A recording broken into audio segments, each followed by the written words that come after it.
ओम श्री गणेशाय नमः। ओम श्री सरस्वत्यै नमः। ओम श्री गुरुभ्यो नमः।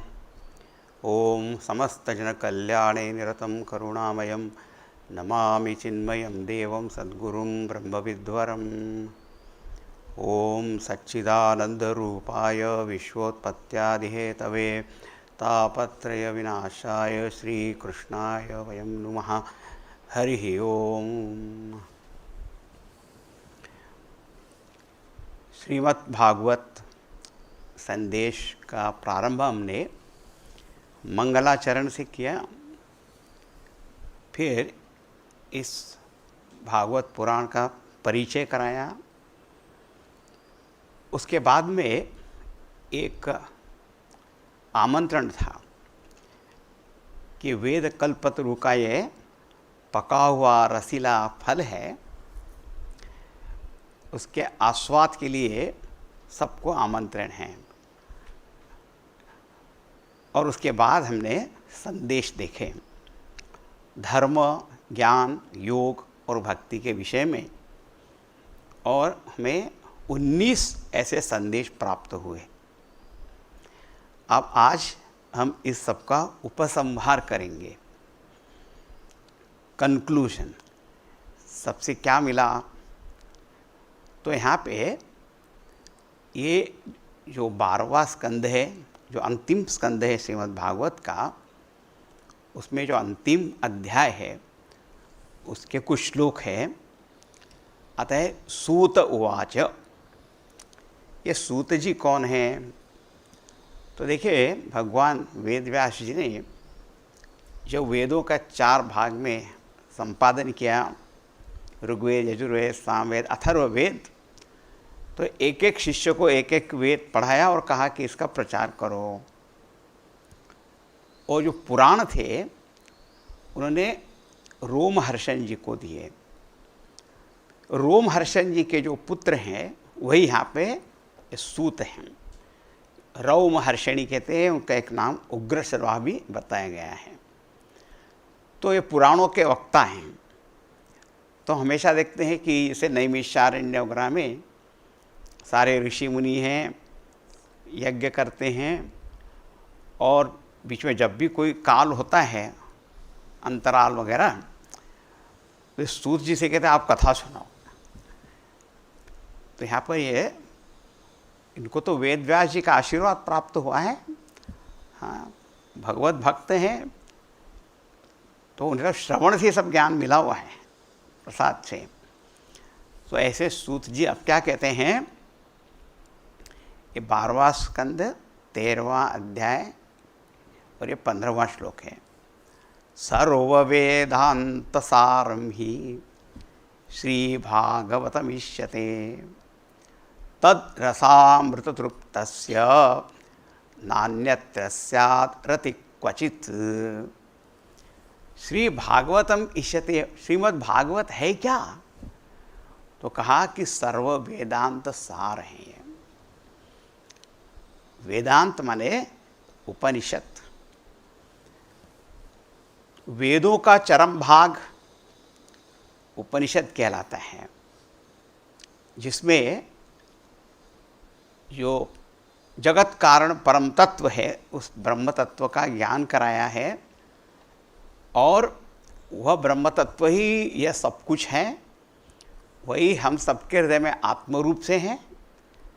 तो उनको आत्म रूप से भी पहचानना है, सर्वव्यापक रूप में सर्वरूप से भी पहचानना है, और वह सर्वातीत भी है, और वही अनेक अवतार ग्रहण करते हैं, रसीली लीलाएं करते हैं। यह सब वेदांत सार हैं। तो श्रीमद् भागवत क्या है? तो कहा सर्व वेदांत सारम ही, सार सार हैं। और ये सार कैसा है? रस रूप है।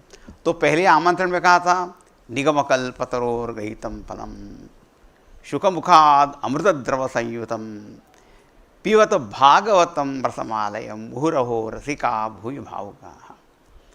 क्यों ये रस स्वरूप क्यों है? क्योंकि यहाँ पे सब कुछ भगवान के बारे में बताया है। और उपनिषदों ने कहा कि रसो वै सहा, भगवान रस स्वरूप हैं, आनंद स्वरूप हैं, उनका सब कुछ ही आनंद स्वरूप है। श्री वल्लभाचार्य कहते हैं मधुराधिपते अखिलम मधुरम, भगवान मधुराधिपति, उन सभी कुछ मधुर है। ऐसे ये भगवान, तो उनके बारे में भी ज्ञान हो, भक्ति हो, सभी कुछ मधुर है। और यहाँ पे एक बहुत बढ़िया बात की कि तद रस अमृत तृप्तस्य, जो कोई इस भक्ति रसामृत के पान से जो तृप्त हो गया है ना, वो ये तृप्ति बड़ी विचित्र है। ये प्यास जो है ना बुझती नहीं है, आप पीते जाओ प्यास बढ़ती जाती है। ऋषियों ने कहा वयम न वितृप्याम, जितनी सुनो और सुनने का आनंद होता है। और क्या कहा हमने पहले भी कहा कि इससे भक्ति, ज्ञान और फिर विषय से वैराग्य, ज्ञान भक्ति वैराग्य सब पूर्ण ये भागवत है। तो कहा कि ऐसे अमृत का पान करने पे न अन्यत्र स्यात् रति ही क्वचित, फिर ऐसे व्यक्ति को किसी और चीज में कोई रस नहीं रहता है, कोई उसकी रुचि नहीं होती है, उसको फिर किसी चीज में कोई आनंद नहीं आता है।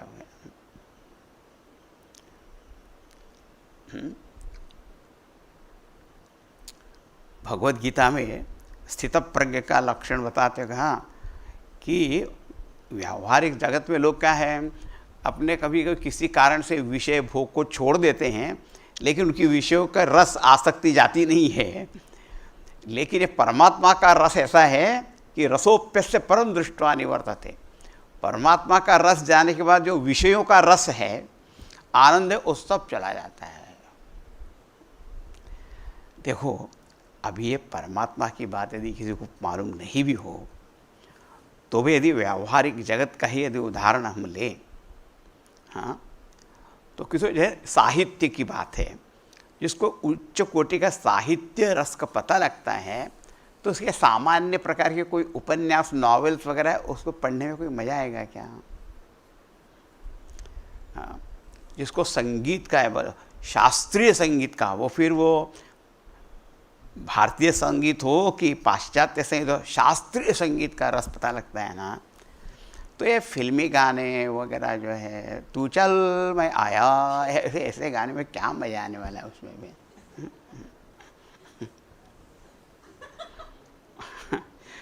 क्या तो यहाँ के भी अभी आप देखोगे, जो विज्ञान के शोध कार्य में लगे रहते हैं, उनको फिर उस चीज़ को कोई मजा नहीं आता। हाँ, तो जिसने तो परमोच्च ऐसा रस प्राप्त कर लिया,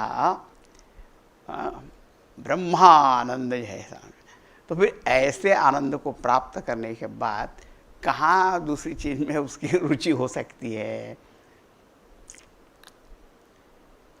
नहीं होती।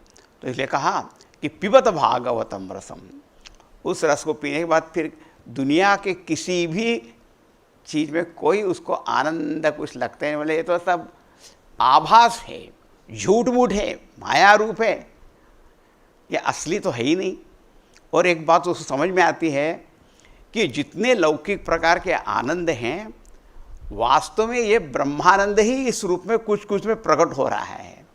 क्योंकि आनंद का जो सोर्स एक ही हो सकता है, अनेक तो होंगे नहीं। लेकिन जब जानते नहीं तो विषयों में अटक जाते हैं, दूसरी चीज़ों में। लेकिन यह ब्रह्मानंद रस जान लिया तो ऐसा तृप्त तो हो गया, फिर क्या है, किसी चीज़ में क्या रस है। एक दिन मैंने आपको बताया था कि यह जो श्रीमद् भागवत की भक्ति है वो कैसी है, ज्ञाननिष्ठ है। तो इसी अध्याय में इसके पहले, इस श्लोक के पहले 12वें श्लोक में था कहा कि सर्व वेदांत सारम यत् ब्रह्मात्मैकत्व लक्षणम वस्तु अद्वितीयम तन्निष्ठम कैवल्यैक प्रयोजनम। ये भागवत क्या है कि सर्व वेदांत सार है, और वेदांत सार क्या है, ब्रह्म और आत्मा की एकता।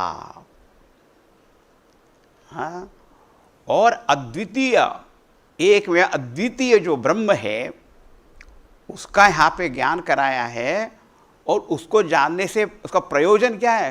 कैवल्यिक प्रयोजनम, मोक्ष ही उसका प्रयोजन है, सब संसार बंधन से निवृत्ति। देखो, तो यहाँ पे मैं पहले भी कहा था कि इस तत्व ज्ञान से भक्ति में गंभीरता है, और भक्ति रस के कारण ज्ञान में मधुरता है, और फिर ये बीच में ये विषयों हट गए तो बीच बीच में वो कुछ गड़बड़ नहीं करते रहते फिर वो, तो ये आनंद फिर अनइंटरप्टेड रहता है, अबाध गति से चलता है। फिर अभी क्या होता है, जो साधक होते हैं उनमें विषयों की भी आसक्ति होती है ना, तो बीच बीच में आते रहते तो पूरा आनंद ले नहीं देता है। तो ये भागवत क्या है? तत्व ज्ञान निष्ठ और भगवत भक्ति रस से पूर्ण है। एक बार एक श्लोक में ने कहा था कि श्री सच्चिदानंद घन स्वरूपिणे कृष्णाय चानंत सुखाभिवर्षिणे विश्वोद्भव स्थान निरोधयतवे नुमो वयम भक्ति रसाप्तये अनिशम। भगवान यहाँ पर नमस्कार करते हैं आनंद वर्षा करने वाले भगवान कि हमें आप भक्ति रस से तृप्त कीजिए। ऐसा यह भक्ति रस से परिपूर्ण तत्वज्ञान निष्ठ ऐसा ही है श्रीमद् भागवतम। तो यहाँ पे स्पष्ट कह दिया, इस रस को पी लेने के बाद तृप्ति होती, उसके बाद किसी दूसरी चीज़ में उसकी क्या रुचि होगी? ठीक है ठीक है। अब ऐसा भक्त ज्ञानी दूसरों को रोकता थोड़ी है। अब किसी को यदि उसमें रस है तो हाँ करो ना, हम कहाँ रोकते आपको। लेकिन ये जान लेना कि उससे एक दिन आपको तो वैराग्य भी होगा और बोर हो जाओगे उसके साथ में लेकिन इसके साथ कभी भी आप उकताओगे नहीं, ऐसा रस है ये। बाकी अन्य के साथ कि हाँ बस बस बहुत हो गया। अच्छा, ये उपसंहार हो गया। अब एक बात है, कृतज्ञता। कृतज्ञता सबसे महत्व की चीज़ है। अच्छा, जब हमने देखा था कि वेद कल्प वृक्ष का ये फल है पका हुआ टपका हुआ, पर मैंने कहा था ये इस प्रकार से फल नहीं समझ कि कहीं गिरा हुआ है। हाँ, एक तो गुरु के मुख से जो वचन निकले और शिष्य के पास चले गए, फिर उन्होंने उनको दिया, इसलिए कहीं गिरता फटता फुटता नहीं है। ऐसा ये रस स्वरूप फल है ये। तो इस श्रीमद् भागवत की ये गुरु शिष्य परंपरा प्रारंभ कहाँ से हुई? कैसा है ये? तो ये देखो एक श्लोक, ये आगे जो सभी श्लोक है सूत जी के कहे हुए हैं। ये अब सभी 12वें अध्याय के ही हैं और 12वें स्कंद के आखिरी अध्याय जो 13वां से। कस्मै येन विभासितो यमतुलो ज्ञान प्रदीपः पुरा तद्रूपेण च नारदाय मुनये कृष्णाय तद्रूपिणा योगीन्द्राय तदात्मनाथ भगवत राताय कारुण्यतः तश्रुद्धं विमलं विशोकम अमृतम सत्यम परम धीमहि। देखो, एक बात आती है कि जब किसी ग्रंथ को हम पढ़ते हैं तो उसका मुख्य तात्पर्य किस में है, उसका इम्पोर्ट किस में है। तो तात्पर्य निर्णय का भी एक सिद्धांत है। उसमें एक है कि प्रारंभ क्या हुआ और अंत क्या हुआ। तो यदि पहला ही श्लोक यदि श्रीमद् भागवत का पढ़ोगे तो यहाँ पे आता है सत्यम परम धीमहि। देखो यहाँ पे क्या है, जो परम सत्य है, अबाधित, हाँ त्रिकाल अबाध्य, ऐसा जो परम सत्य जिसको ब्रह्म कहते हैं, वो परम से उसका हम ध्यान करते हैं। तो इस भागवत पुराण का जो तात्पर्य है उस परमात्मा का उस ज्ञान कराने में है। और देखो यहाँ पर कहा सत्यम परम धीमहि, अंत में आ गया फिर से। पहले ये शब्द आया था सत्यम परम धीमहि, अभी भी आ गया। अर्थ ये है कि इसको कहानी किससे मत समझ लेना। हाँ, भागवत में बहुत भी कथाएं आती हैं तो कहते हैं हाँ कथाएं हैं, कोई कहानी किस्सा है क्या तोता मैना की? ना ना ना, यहाँ तो परम सत्य का ध्यान किया जा रहा है, उनका ज्ञान प्राप्त किया जा रहा है, उनके ही विविध प्रकार के रूप दिखाए जा रहे हैं, उनका ही ज्ञान, उनकी भक्ति, उनका ध्यान सब कुछ है। विषयों से विरक्त जिसका मन जितना होते जाएगा उसको इसका रस और ज़्यादा मिलता जाएगा।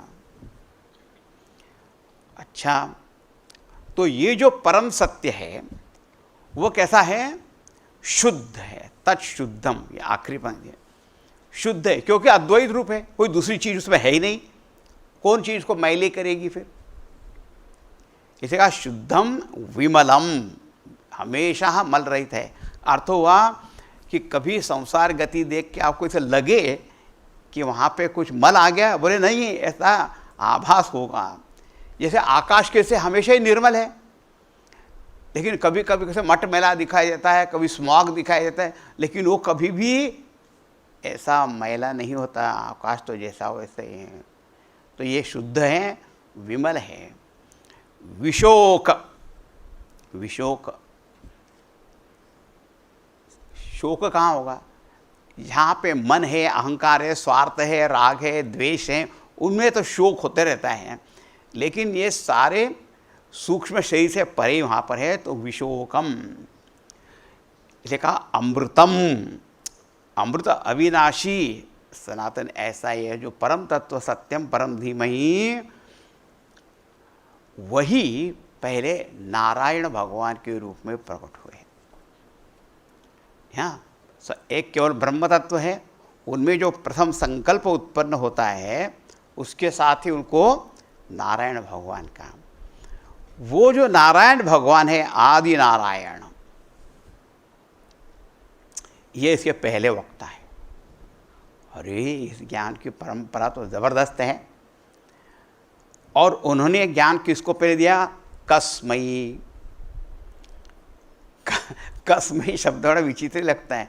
कस्म ने किसको बोल, लेकिन यहाँ पे ये जो क सर्वनाम है, क का अर्थ है ब्रह्मा जी, लेकिन इस प्रकार के सर्वनाम बताना एक आर्ष प्रयोग होता है। हाँ, कस्मई ने तो कोई कस्मई किसको दिया ऐसा प्रश्न नहीं है। यहाँ पे कस्मै ने ब्रह्मदेवाय, जो फिर एक ब्रह्मांड को जो बनाने वाले जो ब्रह्मा जी हैं उनको पहले दिया। ये न परमात्मना, जो कि परम सत्य है, शुद्ध विशुद्ध विमल अमृत परम सत्य रूप, ये जो परमात्मा है अपने स्वरूप से, वही नारायण रूप प्रकट हुए। और उन्होंने ये जिन्होंने ये पहले क्या किया? विभासिता माने प्रकाशिता। क्या प्रकाशिता? ज्ञान प्रदीप। इस ज्ञान दीप को उन्होंने प्रज्वलित किया, प्रकाशित किया। पूरा ने जब एक नई सृष्टि का प्रारंभ हुआ, अव्यक्त में सृष्टि रहती है, फिर प्रकट होती है उस समय, तो वहाँ पे उस समय उन्होंने यह ज्ञान प्रदीप प्रकाशित किया। किसको? कस्मई ब्रह्मदेवाय। इस श्रीमद् भागवत के पहले श्लोक का आदि कवये, उनको पहले भगवान ब्रह्मा जी को दिया। और ये ज्ञान प्रदीप कैसा है? अयम अतुलः, अतुलः इनकम्पैरेबल, उसकी तुलना किसी के साथ नहीं की जा सकती, क्योंकि ये प्रदीप कभी बुझता नहीं है, बुझता थोड़ी है। इस ज्ञान को प्रकाशित कर दिया आपने। सृष्टि अव्यक्त से व्यक्त हो गई, प्रकट हो गया ज्ञान, क्योंकि भगवान जो है ना वो तो ज्ञान स्वरूप हैं, हमेशा ही ज्ञान स्वरूप हैं, तो ये ज्ञान प्रकट हो जाता है बस।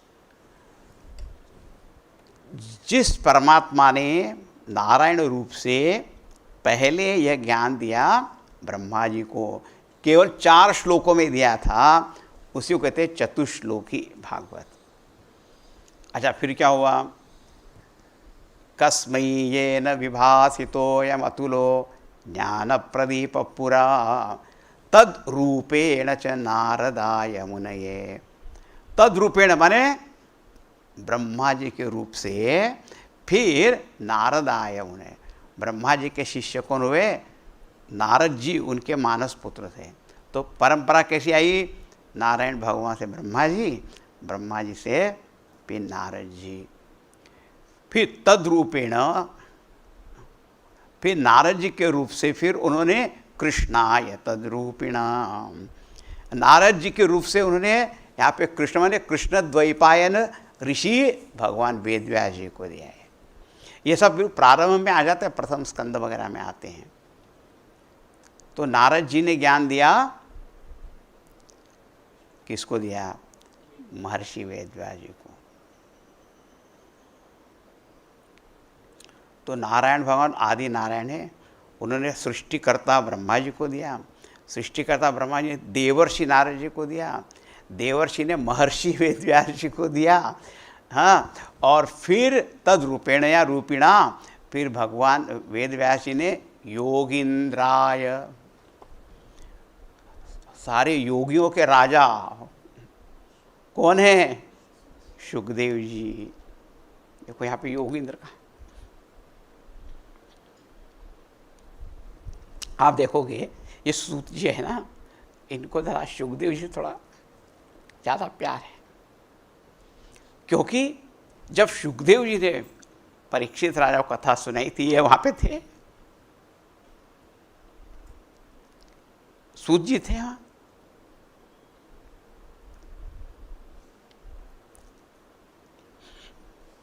तो वैसे ही ये शुकदेव जी तो योगींद्र हैं।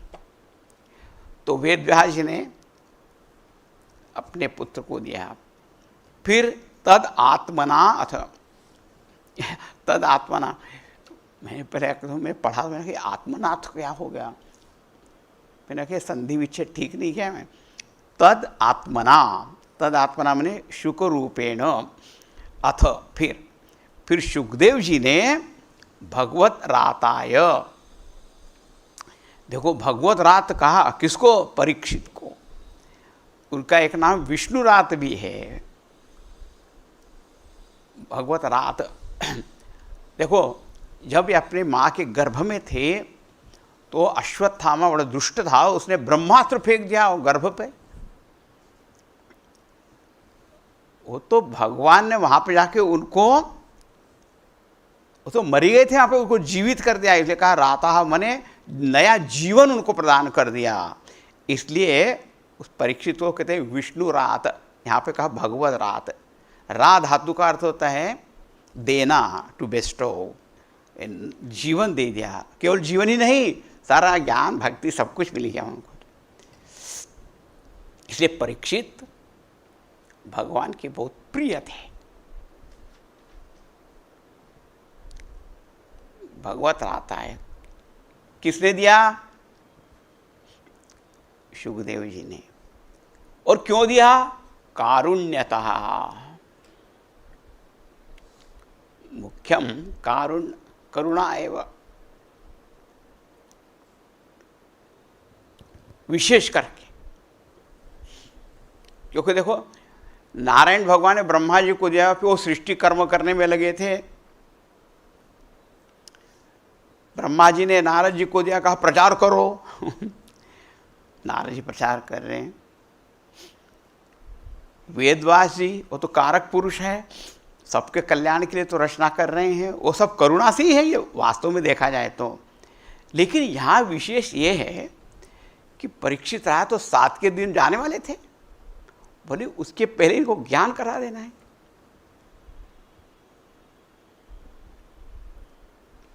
अत्यंत करुणा से सुखदेव जी ने परीक्षित राजा को ये ज्ञान दिया। परीक्षित क्यों नाम पड़ा? क्योंकि जब उनका जन्म हुआ ना, वो परीक्षा करते थे, किसने मुझे बचाया, किसने मुझे बचाया था गर्भ में, इसलिए कारण परीक्षित हो गया। वही नाम ज़्यादा प्रसिद्ध हुआ। ये विष्णुरात नाम प्रसिद्ध इतना ज़्यादा नहीं हुआ, परीक्षा करते थे। ये वो है क्या जिसने बताया?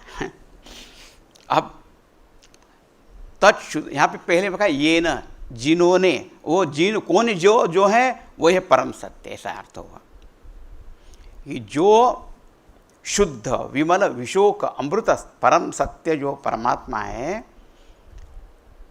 उन्होंने नारायण रूप से ये ज्ञान इस प्रकार से दिया, परंपरा प्राप्तम है ये। फिर से बताया, नारायण भगवान से ब्रह्मा जी को, ब्रह्मा जी से नारद जी को, नारद जी से वेद व्यास जी को, वेद से सुखदेव जी को, सुखदेव से परीक्षित राजा को।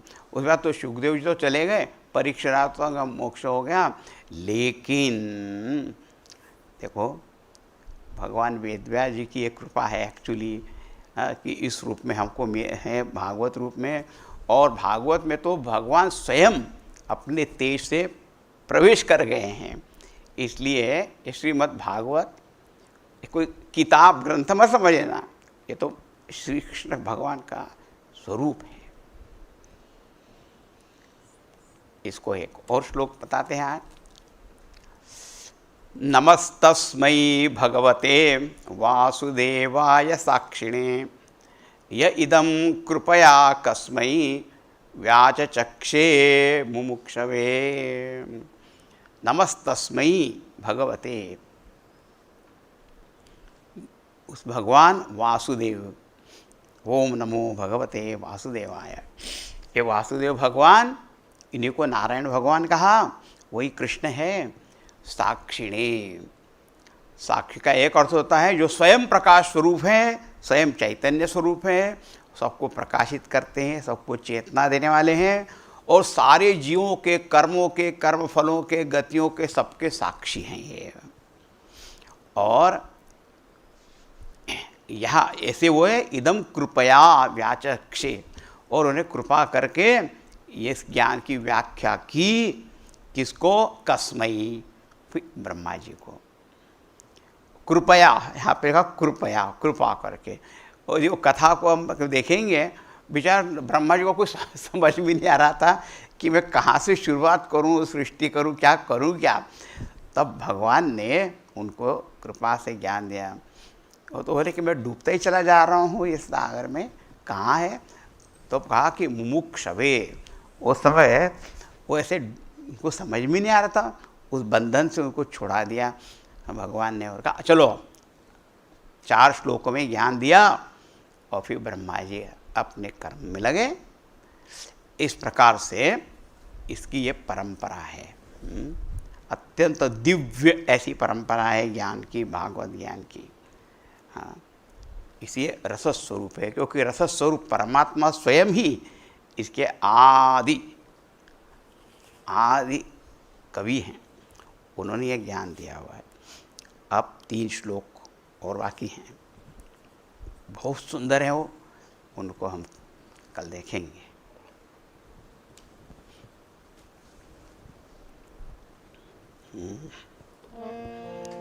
ओम नमो भगवते वासुदेवाय। ओम नमो भगवते वासुदेवाय। ओम नमो भगवते वासुदेवाय। ओम नमो भगवते वासुदेवाय। ओम नमो भगवते वासुदेवाय। ओम नमो भगवते वासुदेवाय। ओम नमो भगवते वासुदेवाय। ओम नमो भगवते वासुदेवाय। ओम नमो भगवते वासुदेवाय। वासुदेवाय वासुदेवाय। श्री कृष्णचंद्र भगवान की जय। श्री सद्गुरुनाथ महाराज की जय। ओम पूर्णमदः पूर्णमिदं पूर्णात् पूर्णमुदच्यते पूर्णस्य पूर्णमादाय पूर्णमेवावशिष्यते। ओम शांति शांति शांति। हरि ओम। श्री गुरुभ्यो नमः। हरि ओम।